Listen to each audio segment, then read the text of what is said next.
Olá, seja bem-vindo, seja bem-vinda a mais um episódio do Conversas com o Universo, este espaço em que a gente fala de saúde, bem-estar, autoconhecimento, espiritualidade, tudo isso e muito mais. Estamos neste momento em outubro de 2024, a poucos dias do Dia da Criança. Esse é um tema que eu gosto muito de abordar, porque foi um portal que eu atravessei e que me fez conhecer muito mais de mim mesma, que me fez integrar partes escondidas e protegidas de mim mesma. E qual é o problema da gente esconder e proteger partes de nós mesmos? Porque aí nos falta força para ir para a vida, se nós não estamos inteiras, inteiros. Como a gente caminha por aí fragmentado, aos pedaços, faltando uma parte.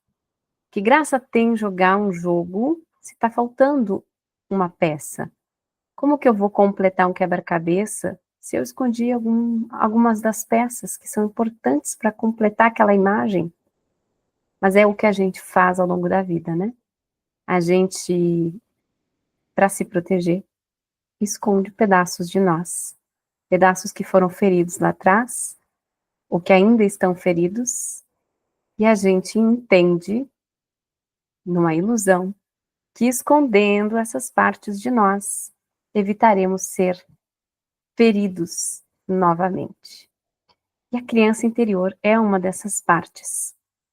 A criança interior, ela não é quem nós fomos na nossa infância.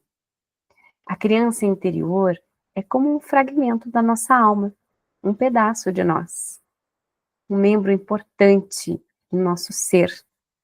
Assim como o nosso corpo tem braços, tem pernas, mãos, pés, assim como o nosso corpo tem órgãos, e cada um tem a sua função, e o conjunto dessa obra faz quem somos, a criança interior faz parte de quem somos.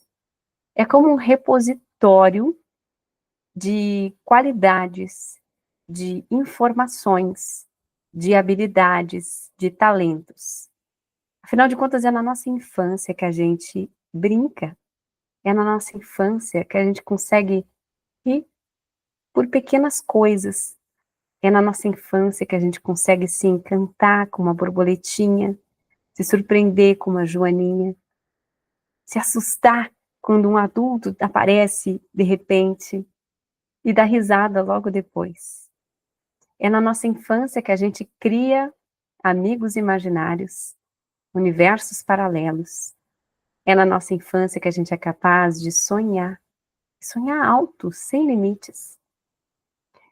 É na nossa infância que a gente avança sem medo, porque a gente ainda não sabe do perigo que a gente corre. E como era bom, né? Como era bom a gente não saber que o mundo era perigoso. Como era bom a gente olhar o mundo com os olhos ou as lentes coloridas da infância. Por que será que a gente vai para um outro extremo na vida adulta, né? Na adolescência a gente já vai se encolhendo, se colocando atrás de máscaras, de armaduras, se protegendo, se escondendo cada vez mais, ou se mostrando só para algumas pessoas, até chegar na fase adulta, em que uma parte importante da gente é totalmente suprimida, né? A ilusão que a gente tem é que o que aconteceu na infância fica na infância. Muitos clientes meus dizem, inclusive, que não recordam nada da infância, ou que lembram muito pouco. A nossa mente, ela tem mecanismos de defesa muito sofisticados.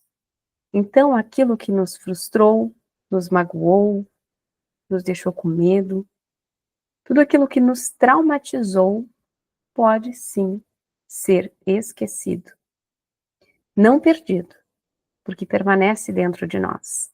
Nós não somos capazes de excluir totalmente, mas a gente consegue fingir que não acontece, que não aconteceu. O que não deixa de ser um atributo da criança também, né? A criança consegue fingir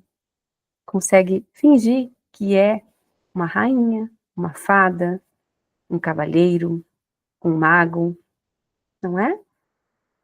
A gente continua fingindo, porque ela continua existindo dentro de nós. A gente só para de usar esse fingimento, essa brincadeira a nosso favor e a favor da nossa diversão, passa a usar de uma maneira que a gente acha que é para nos proteger, mas que acaba nos machucando muitas e muitas vezes, até mais do que o trauma original. E aqui eu quero trazer um aspecto importante sobre trauma, porque algumas pessoas entram no espaço da negação quando a gente fala de criança interior, ou porque dizem que já superaram seus traumas, ou porque dizem que não tem uma criança ferida porque a sua infância foi feliz. Eu não conheço ninguém, e pela literatura que eu já consumi, nunca vi nenhum relato de alguém que não tenha uma criança ferida. Talvez seja uma questão de ampliarmos a nossa percepção sobre estes termos, trauma e ferida. Eu gosto muito da concepção que o Dr. Gabor Maté traz sobre trauma, o trauma infantil. Porque às vezes a gente associa a palavra trauma na infância a algum acontecimento trágico, como violência, agressão física, abuso emocional, psicológico, abuso sexual. E não necessariamente isso tem acontecido. Humilhações, abandono, não necessariamente isso tem acontecido. No contexto da infância, o trauma, ele explica acontecimentos que fizeram com que essa criança se sentisse desamparada, não validada, não acolhida, não segura. Então, todos aqueles momentos em que a criança, que não tinha maturidade emocional para lidar com alguns desafios que a vida vai apresentando, e que precisava de um adulto para ajudar ela a lidar com isso, a compreender isso, a aceitar isso, não teve. Então, quando sofreu bullying na escola e o pai ou a mãe disseram, deixa para lá, não dá bola. O que que eles fizeram? Eles invalidaram a dor que a criança sentiu e que para ela foi real, foi profunda, foi dolorida, foi aguda. Então é como uma retraumatização. Então uma revitimização. Quando os pais, e quantos pais aqui ainda fazem isso, né? E aqui eu não estou julgando, cada um faz o que consegue, o que está a seu alcance, o que acha que é possível, né? Quando os pais são indisponíveis, e aí eu não, e por isso eu falo com todo cuidado, não é uma questão de trabalhar muito. Você pode trabalhar muito se isso for importante para você, se isso é fundamental para o bem-estar da sua família, para o seu bem-estar, se você está confortável com isso, né? Mas quando você estiver com seu filho, com a sua filha, esteja presente. Então, quando os pais não são disponíveis emocionalmente, não estão presentes, porque presente não é estar com o corpo habitando o mesmo espaço da criança. Você está olhando no olho dela, ouvindo o que ela está falando, brincando com ela, dando atenção, dando carinho, ajudando ela a se regular, a regular as emoções, a lidar com o medo que aparece, com o medo do monstro, com o medo do escuro, com o medo do abandono, com N medos. Às vezes, a gente nem consegue alcançar o que passa na cabecinha de uma criança, justamente porque ela fantasia. Então, às vezes, a gente fala A, a criança, dentro do repertório dela, dentro da fantasia dela, entende Z. Você jamais nem pensou em falar Z, mas a criança entendeu Z. Só que ela não tem condições, nem físicas, cognitivas, emocionais, de chegar e dizer: mamãe, eu acho que você queria ter dito A, mas eu entendi Z. É o adulto que tem que estar atento, presente, para perceber que alguma coisa dentro da criança não possibilitou que ela compreendesse a mensagem. E às vezes é o tom da voz do adulto. Às vezes é justamente a falta de um olhar direto. Então, essas situações que para o adulto podem parecer bobagens, detalhes podem gerar um trauma.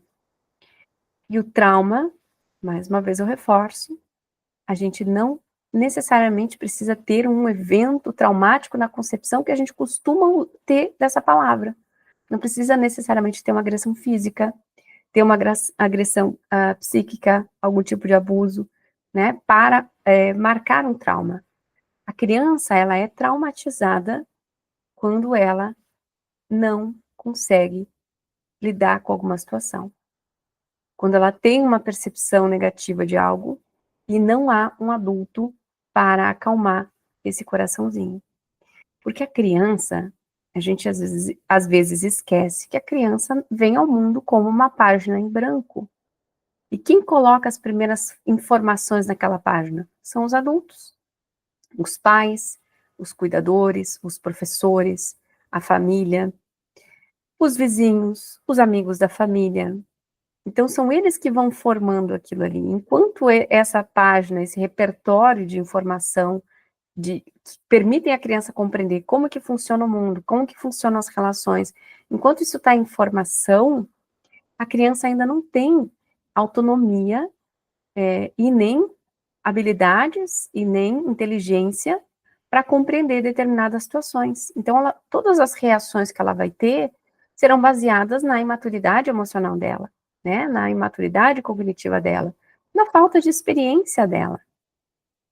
Então, a gente tem que ter muito cuidado com a criança por isso, para não traumatizá-la, né?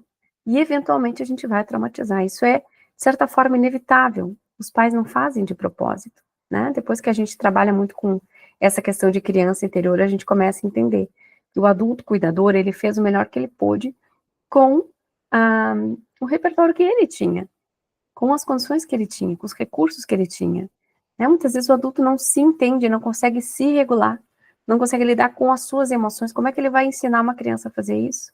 Como que ele vai acolher uma criança que está frustrada, uma criança que está assustada, uma criança que está com medo?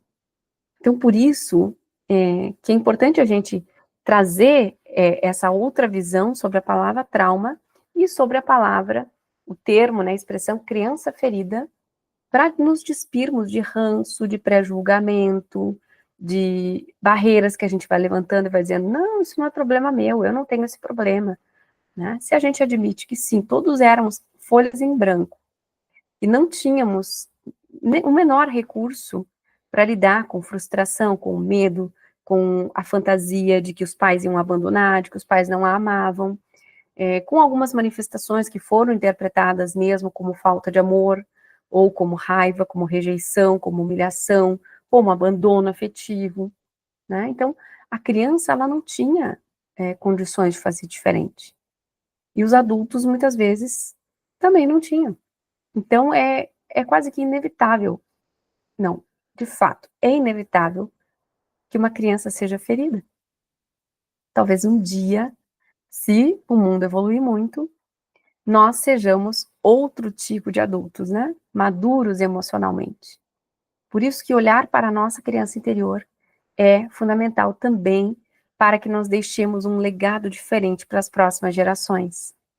Nós só vamos conseguir ter adolescentes e adultos mais saudáveis emocionalmente se nós tratarmos dessa parte ferida nossa, da nossa criança interior ferida.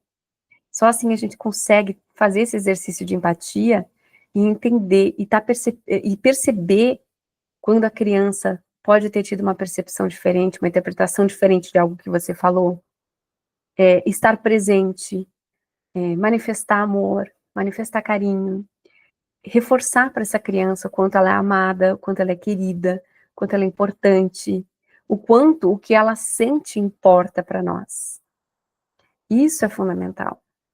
Isso é fundamental. Não basta a gente dizer uma vez que ama uma criança. A gente tem que não só falar mais de uma vez, como mostrar que essa criança é amada. Para que ela realmente sinta-se amada.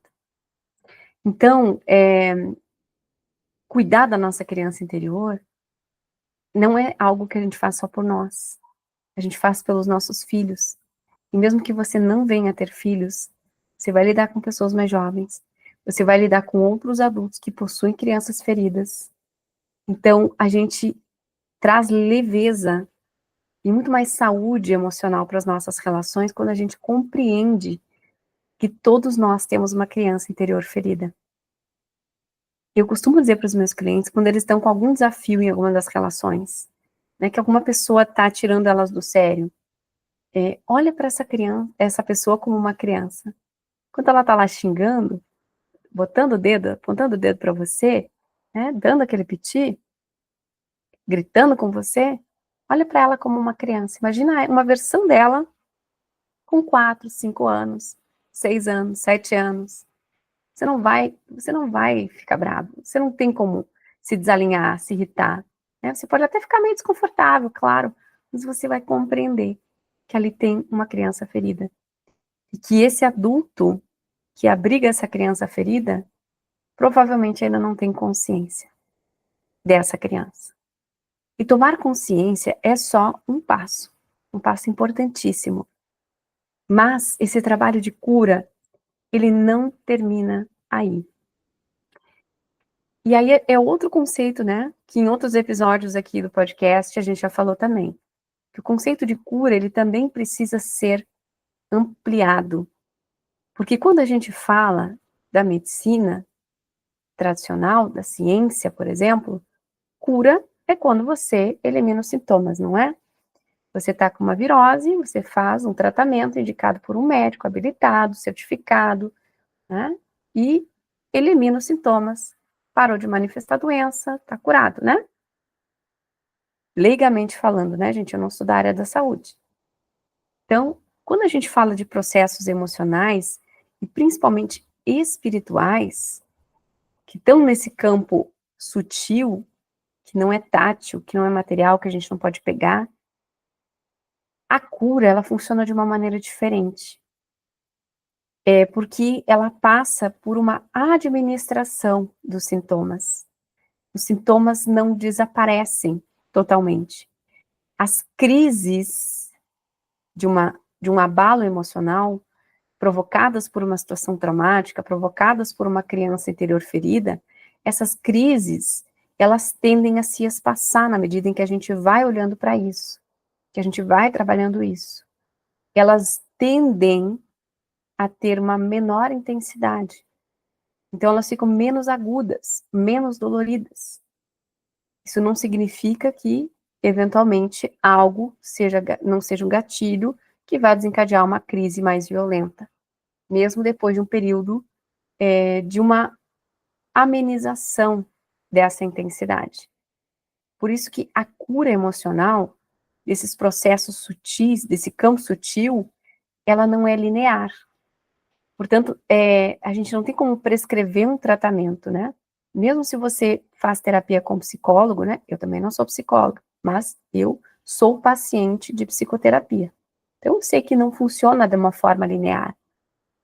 O psicólogo não vai prescrever X sessões e prometer para você que depois dessas X sessões tudo estará resolvido. Não é assim que funciona.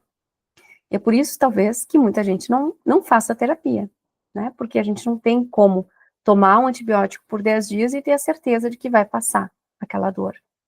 Não é um processo linear, é um processo cheio de altos e baixos. E às vezes, quando a gente acha que ficou só na baixa, dá um pico para alta de novo. Então, o que é a cura da criança interior? É aprender a espaçar essas crises e diminuir essa intensidade. É aprender a lidar com a manifestação dessa dor. É aprender a lidar com as consequências desse evento traumático, né? É aprender a surfar nessa onda. Já que a gente está falando de oscilação, parece onda, né? A gente surfa essa onda. Como que a gente faz isso? A partir do autoconhecimento. E aí eu super sugiro que você faça psicoterapia, que busque também práticas holísticas, porque tem muitas questões conectadas com a nossa criança interior que reverberam nos nossos corpos sutis, dos nossos corpos energéticos. Muitos dos nossos traumas estão lá gravados. Alguns desses traumas, inclusive, vêm de existências passadas. Não significa que não aconteceu algum evento que gerou um trauma nessa existência. Mas isso só aconteceu porque você já vivenciou essa dor em outra existência, e isso está reverberando agora nessa vida atual, para que você possa ter a oportunidade de olhar para isso novamente e dessa vez lidar de uma forma melhor, de forma que isso não machuque tanto você. Porque as feridas emocionais nascidas na infância, elas têm um alto potencial destruidor. Por que eu estou falando isso? Porque elas podem nos paralisar.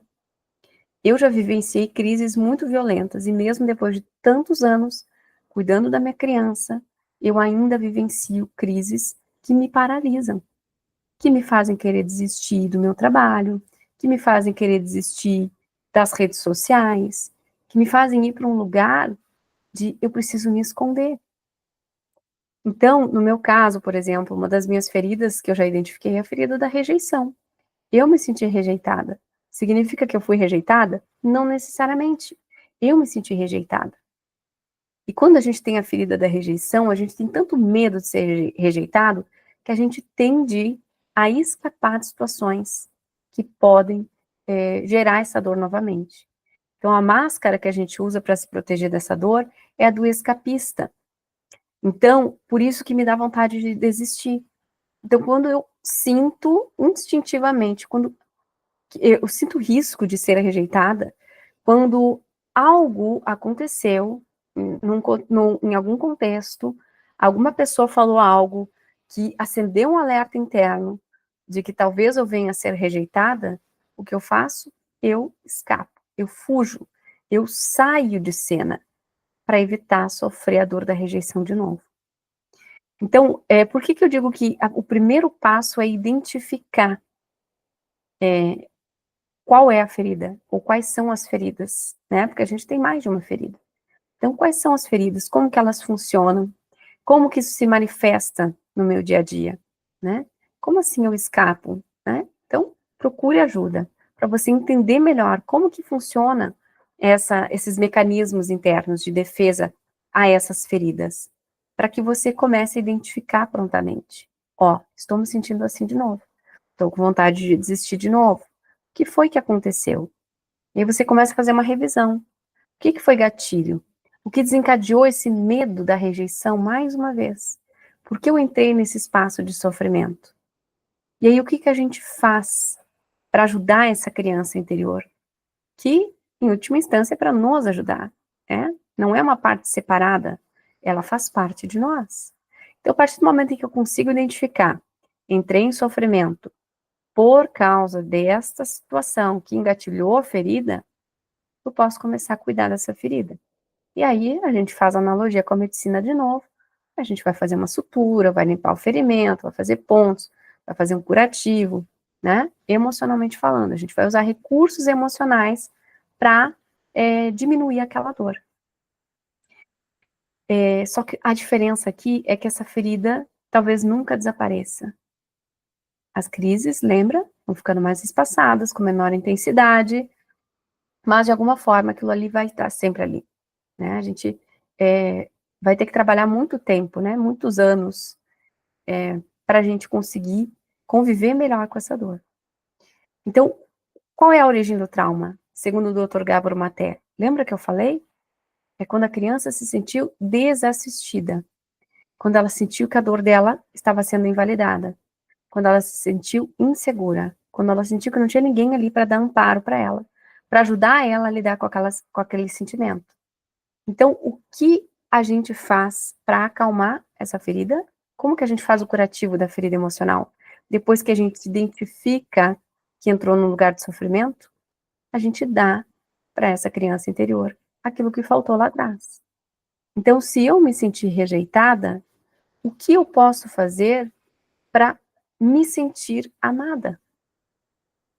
O que é o contrário dessa dor? Então, se eu me sentir rejeitada, se alguma coisa aconteceu na minha vida atual, na minha vida adulta, que me fez sentir rejeitada ou que me fez sentir em risco de rejeição, como eu posso me sentir querida, desejada, amada, benquista, bem-vinda? Eu não posso fazer com que os outros proporcionem isso para mim, mas eu posso fazer isso por mim. Então, a gente pode elaborar N estratégias, né?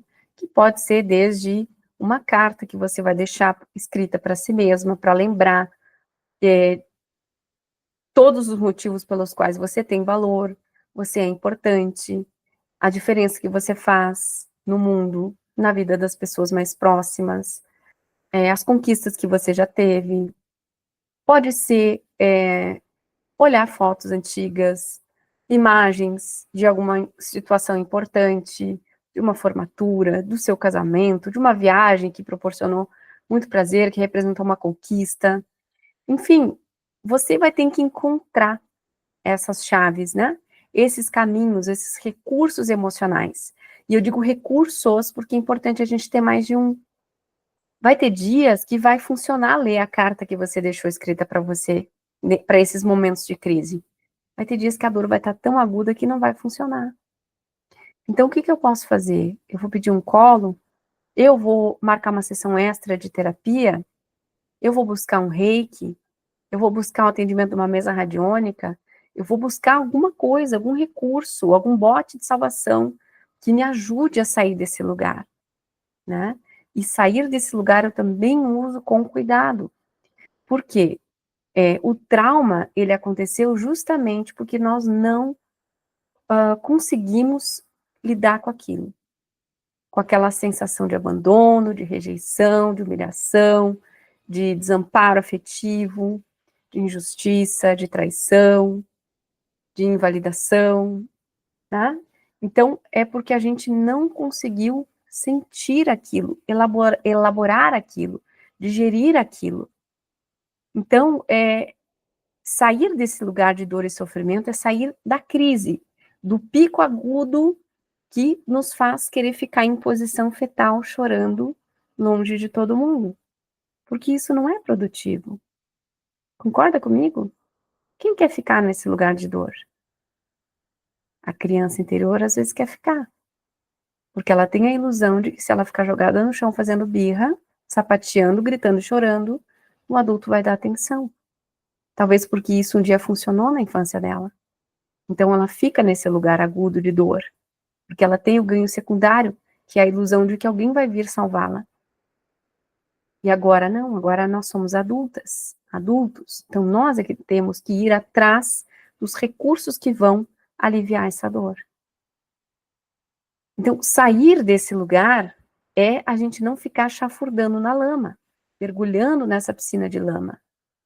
É a gente ter recursos, buscar recursos para sair desse lugar. E passa por isso, não só aquele movimento reverso, né? Então, se eu me sentir rejeitada, o que eu posso fazer para me sentir querida e benquista? Né? Benquista, querida é a mesma coisa, né? Quase a mesma coisa. Amada, né? Importante. O que eu posso fazer para me sentir o contrário de rejeitada, né? Mas isso também é parte do processo. Eu também preciso me permitir sentir, porque muitas vezes o trauma foi originado lá na infância porque eu não pude sentir. Porque eu voltei da escola dizendo que tinha sofrido bullying e ouvi do meu pai ou da minha mãe que isso era bobagem, que não era para eu dar bola.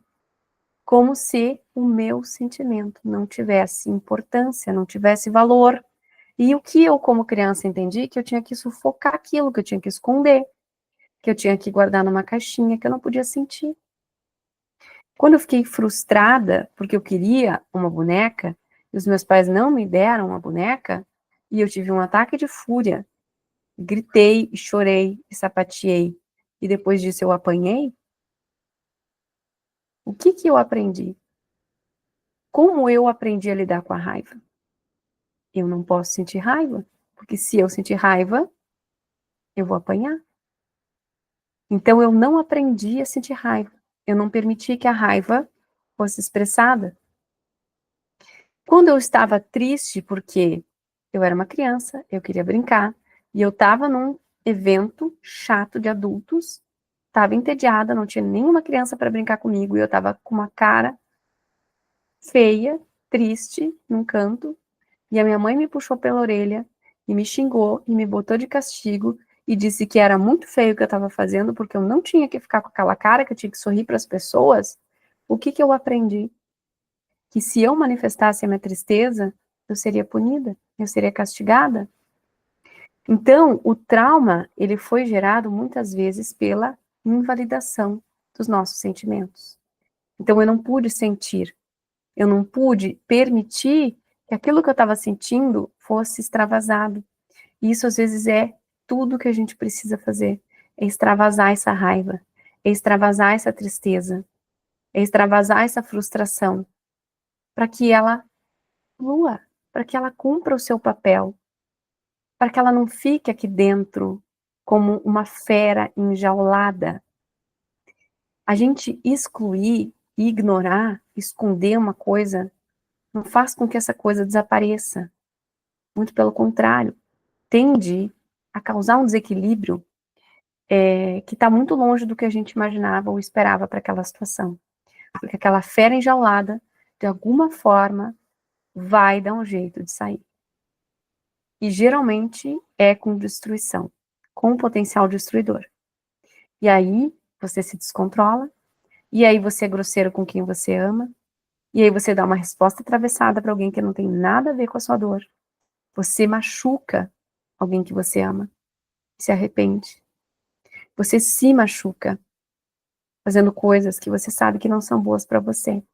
Comendo em excesso, jogando em excesso, se distraindo, indo dormir tarde, bebendo, e tantas outras coisas que a gente pode fazer para se agredir. Porque essa fera que estava enjaulada deu um jeito de dar uma escapada.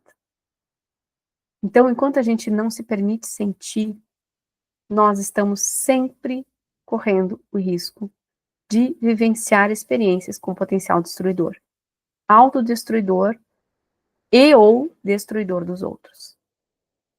Então, por isso que é importante a gente olhar para a nossa criança, para a gente aprender a surfar nessa onda. Quando aconteceu a crise, eu vou me acolher. Então tá, o que eu estou sentindo?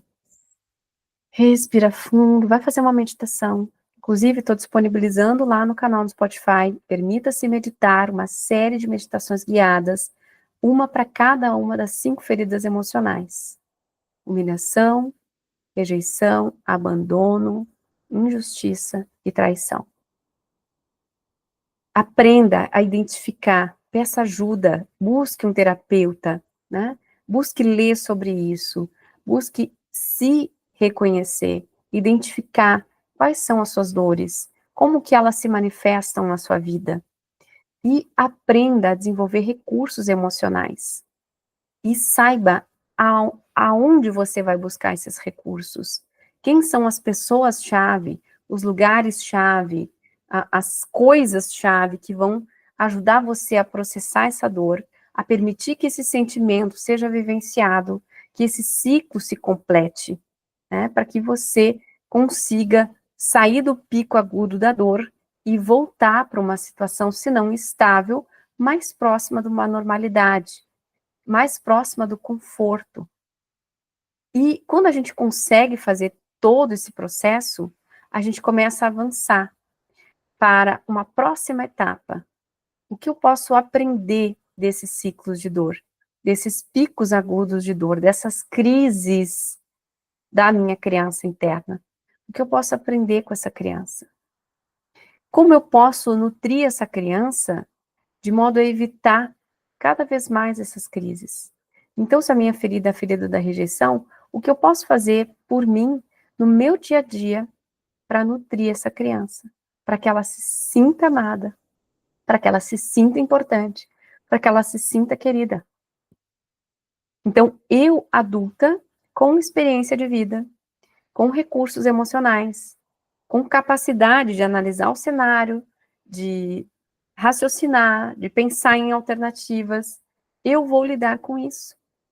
Enquanto eu não lidar com isso, todo momento que algo for um gatilho para minha dor, que vai me sentir em risco de ser rejeitada, vai me fazer ter um pico de dor, com um potencial destruidor.